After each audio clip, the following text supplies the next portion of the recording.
Okay, let's unpack this. We are doing a deep dive into a topic that has, it's a multi-billion-dollar industry. Oh, absolutely. Powders, promises, all of it. And it's collagen. We're going to cut through all that marketing All a noise hype. and just deliver what the science says about boosting your body's own natural collagen production. And that's really our mission for you, the listener. We want to move you past the buzzwords, the gimmicks. By the end of this, you'll understand the fundamental biology of collagen. Its structure, why it declines. Exactly. And the most effective, grounded strategies you can actually use, whether that's food or fixing your gut or maybe choosing the right supplement. And really, understanding the biology is so much more empowering than just reading a label. Let's start with a fact that just highlights how important this is. Collagen is the single most abundant protein in the human body. It is. It makes up, what, between 25 and 35% of your total protein content. That's a staggering number. It's an astonishing figure, yeah. And it's why it's often called the body's internal scaffold, or, the glue. The glue that holds us together. Literally.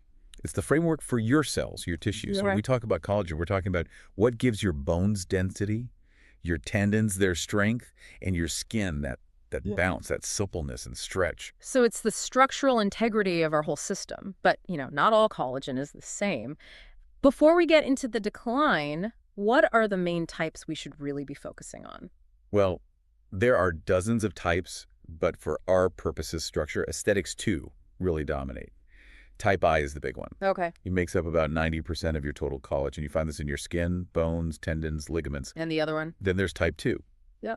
And that is absolutely vital for your joints. It's found mostly in cartilage, giving it that really crucial shock-absorbing quality. All right, now for the not-so-great news.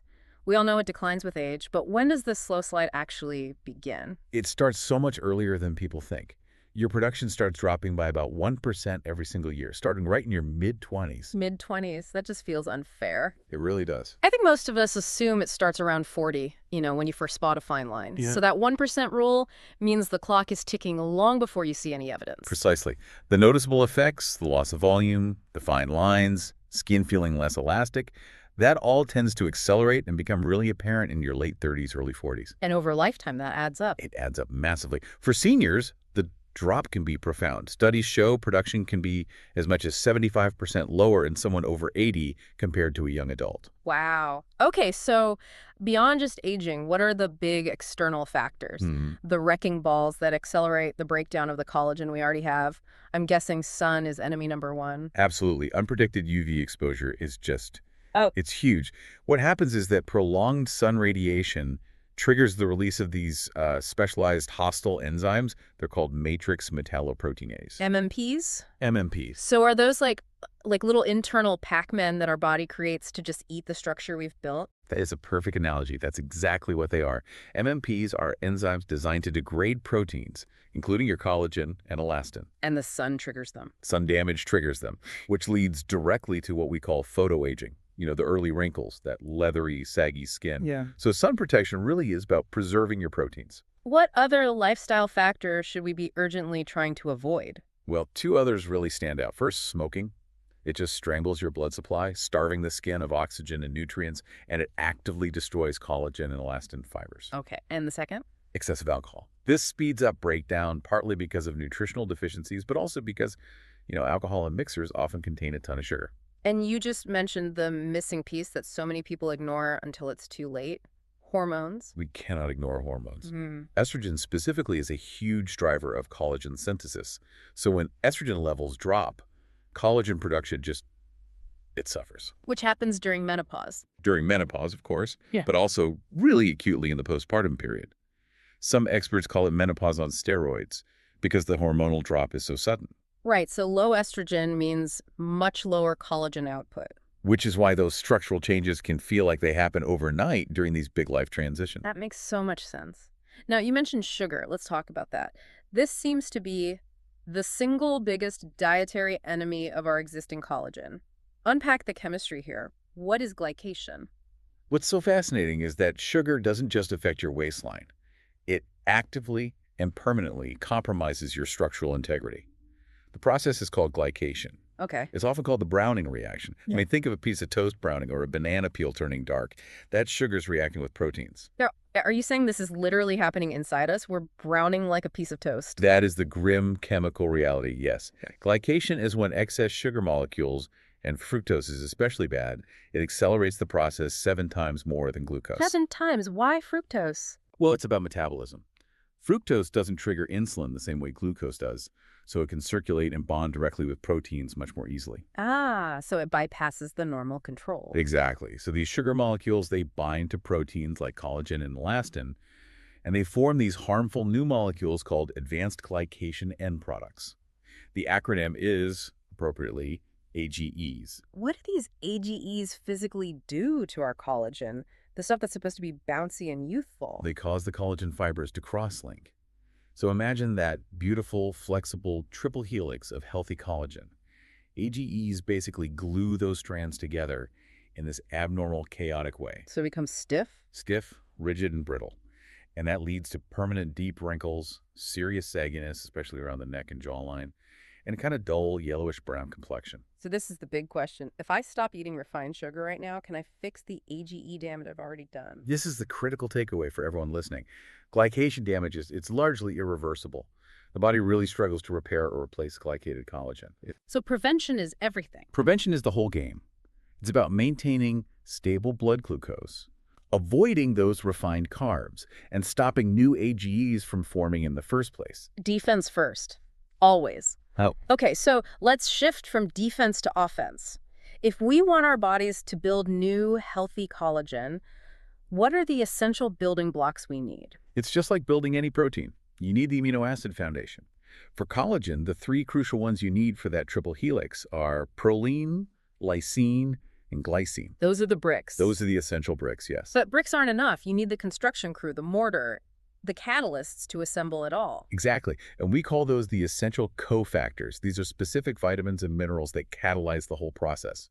And the most critical cofactor here is vitamin C. Why is vitamin C so singularly important? Because without enough vitamin C, your body simply produces defective, weak collagen. Think of it this way. Vitamin C is the catalyst that turns those loose amino acid strands into a stable, tightly wound structure. The bricks are there, but the mortar never sets. It never cures. I mean, the classic example is scurvy. That's a total breakdown of collagen integrity because of a lack of vitamin C. Gums break down, teeth fall out. It's that serious. That really puts it in perspective. So boosting collagen means consistently boosting vitamin C from whole foods. Where should we be looking besides, oranges? Look to berries, strawberries, raspberries. Tropical fruits like guava and kiwi are amazing. Tomatoes and especially bell peppers. Red and yellow ones are fantastic sources. But it's not just vitamin C, right? There are other cofactors. You also need minerals. Zinc and copper are essential for remodeling old collagen and for creating those strong cross-links between new collagen and elastin fibers. And where do we find those? Cashews, beans, lentils, shellfish, all excellent sources for both. Your sources also mentioned sulfur. Right, from garlic. From garlic, onions. It helps synthesize and prevent breakdown, though experts do say you'd need quite a lot of it from food alone to see huge benefit. Okay, let's tackle 2 big food trends. First, bone broth. It's been hailed as this collagen miracle. Is it? Bone broth is great, historically. It's rich in gelatin, which gives you those amino acids. But when you test it scientifically, the collagen content is all over the place. It's inconsistent. Highly inconsistent. It depends on the bones, the cooking time. Yeah. 4 hours versus 24 hours. The consensus is that it often doesn't have a high enough concentration to make a really noticeable difference compared to, say, a good supplement. What about marine collagen from fish? Now, marine collagen from fish, skin, and scales is very highly recommended. The key advantage is its smaller molecular weight. So it's easier to absorb. Much more bioavailable, yes. It's broken down and utilized by the body much more easily and quickly than collagen from, say, bovine sources. And that leads us perfectly into the next critical issue. Absorption. Especially as we age, doesn't matter what you eat if you can't break it down. Exactly. This is the digestive bottleneck. As we get older, the production of hydrochloric acid, or HCl, in the stomach often declines. The condition's called hypochlorhydria. We've talked about building blocks, but it's all useless if we can't absorb them. So what is this internal failure that stops us from using what we consume? Think of your stomach acid, HCl, as the ignition switch on a car. If the ignition is weak low, HCA, the car won't start.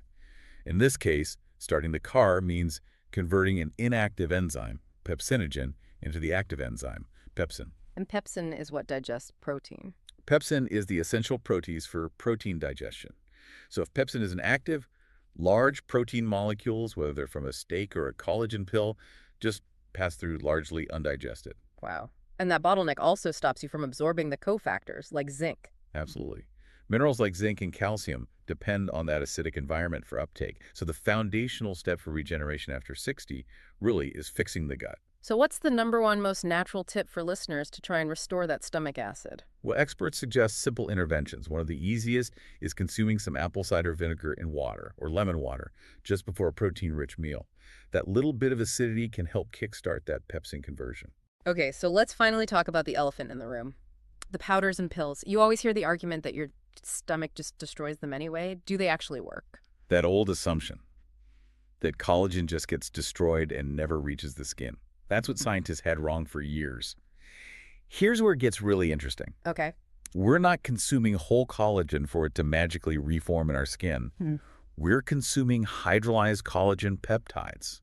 It's a pre-broken down form. So it's already absorbable, and what do those little fragments do once they're in the bloodstream? They act as signaling molecules.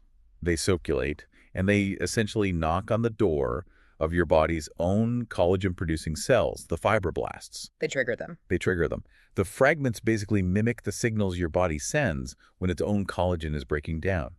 This tells the fibroblast to kick into high gear and produce more of your own collagen, elastin, and hyaluronic acid. That completely changes the conversation. It's not a building block, it's a biological switch.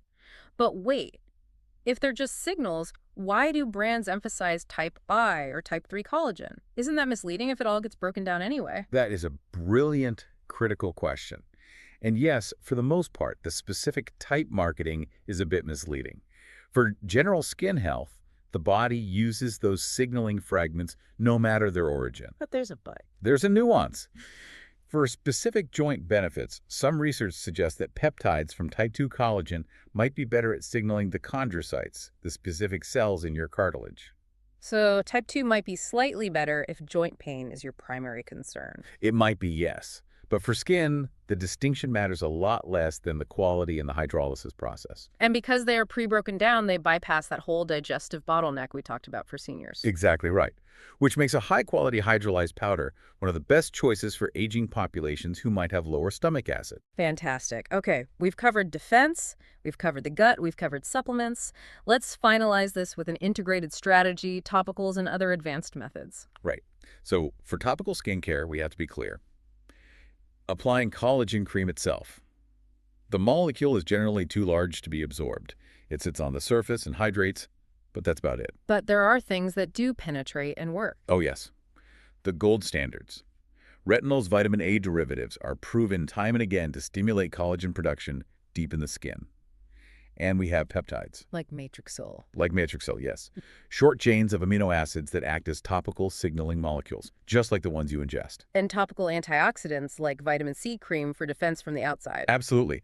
Applied topically, it helps neutralize free radicals from pollution and UV exposure, minimizing the breakdown of the collagen you already have. What about some of the at-home or in-office devices? Microneedling, red light therapy? Both have shown real effectiveness. Their mechanism is indirect. They stimulate ATP, which is cellular energy, inside the mitochondria. This energy boost helps accelerate collagen synthesis and activate repair factors. Finally, let's bring this all back to holistic health. It's not just about what you put in or on your body. The foundational pillars are absolutely crucial. Hydration is key. Collagen helps your skin hold on to moisture. And quality sleep is non-negotiable. 7 to 9 hours is when your body's major repair and regeneration processes really happen. And you can't forget exercise. This ties into a much bigger picture about longevity and mindset. Regular physical activity, especially strength training, is huge. It improves circulation, which gets all those nutrients we discussed to the dermal layer. But the really exciting part is the hormonal effect. Exercise releases these signaling hormones called myokines. Hope molecules. Right, we have to spend a second on that. Yes, hope molecules.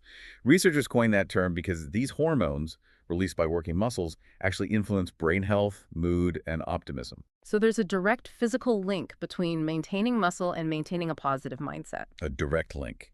You fight sarcopenia, the age-related loss of muscle, and you improve your physical structure and your mental outlook at the exact same time. It's all integrated. That's a powerful idea. So, to summarize our deep dive, collagen health is a full circle strategy. It has to start with defense avoiding sugar, managing stress, using sunscreen, and then it moves to maximizing efficiency by fixing that digestive bottleneck. And consistency is paramount. For everyone listening, remember, joint benefits from these changes might show up in a few weeks, but for your skin, for those aesthetic benefits, you need to be patient. It takes a committed 3 to 6 months to see visible results. So, what does this all mean for you? Because exercise helps grow muscle, delivers nutrients to your skin, and releases these powerful hope molecules that influence your entire outlook. How might prioritizing physical strength just be the single most reliable non-supplement approach to looking and feeling younger? Something to think about until our next deep dive.